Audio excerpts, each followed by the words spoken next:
Being a car guy is one of the most rewarding hobbies out there. And I've been a car guy for decades, and I've lost a bunch of money. I've made, very little bit of money. There's been some really good times and there's been some bad times. And overall, guys, I've enjoyed pretty much every single car I've owned, from a Camry to a MX-5 to a BMW. Whatever I've had at a base level, I've enjoyed it very much. But there's a lot of people who don't understand some basic truths to this hobby, and I'm going to be very honest with you and break it down. Number one, guys, your cars aren't worth as much as you think they're worth. Now, a lot of people post 2020 became fixated on residuals, resale value, and to an extent, car guys have always been focused on those elements of ownership, and part of it is because we've had to be focused, right? Cars are very expensive, and as a hobby, it doesn't make sense to spend that much money.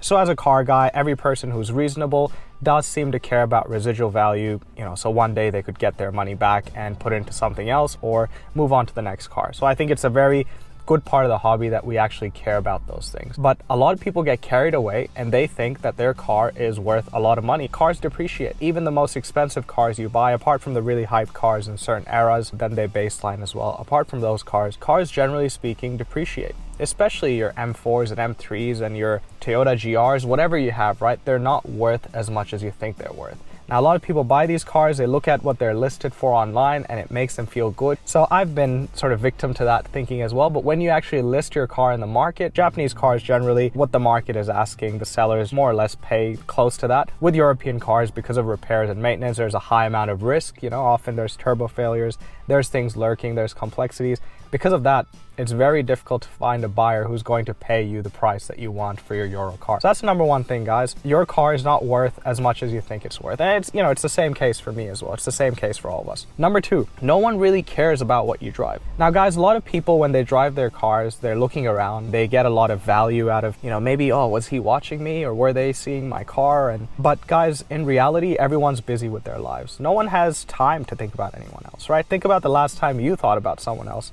Me driving my Toyota GR Yaris, I could care less what someone else is driving, right? Even if I'm looking, it must be because I'm looking somewhere else. My eyes were in that direction, for example, or sometimes I will check a nice car out, but I'll never really think, oh, who's driving that, or create a story about it. I'll just think, nice car, and I'll be on my way.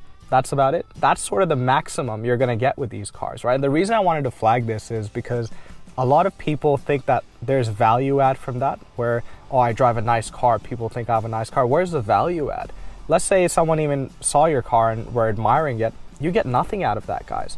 The only time your car or someone checking your car out will be of benefit is if they make a business deal with you or they do some sort of business with you.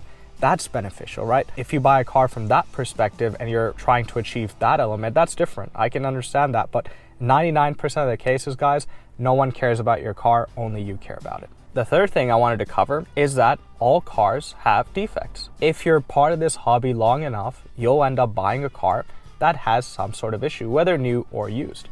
Doesn't matter if it's a Toyota, Honda, Mitsubishi, BMW, Audi, Mercedes, whatever it is, you can get some lemons and you can get cars with issues. And a lot of people look at these things and they want these cars to be perfect. They buy a German car and they think, this is excellent engineering, this is a masterpiece, this will run me really well. And a German car can have a lot of issues, more so than its Japanese rivals. A lot of people might buy a used Toyota, they can get a lemon, they can run into an issue. It's less likely that others start getting into those classics and into those older cars. You'll run into those issues. It's the nature of the beast, guys. If you've got a house or if you've got a structure or building, which is a static structure, usually it's just concrete and metal, even then you have issues in maintenance. Your roof might leak, you might have a crack in your floor. This is something that's very much protected. A house is not moving. You've got your car, it runs at crazy high temperatures. You park it outside in the sun, you park it outside in the snow, you're driving it through the rain, you're giving it so much. You can expect some cars to have issues, and that's okay, guys. Even the Rolls Royces and the Bentleys of the world, even if you buy those cars and they're under warranty, you might have to drive it back to the dealership. Thanks for watching, guys. I'll catch you next time.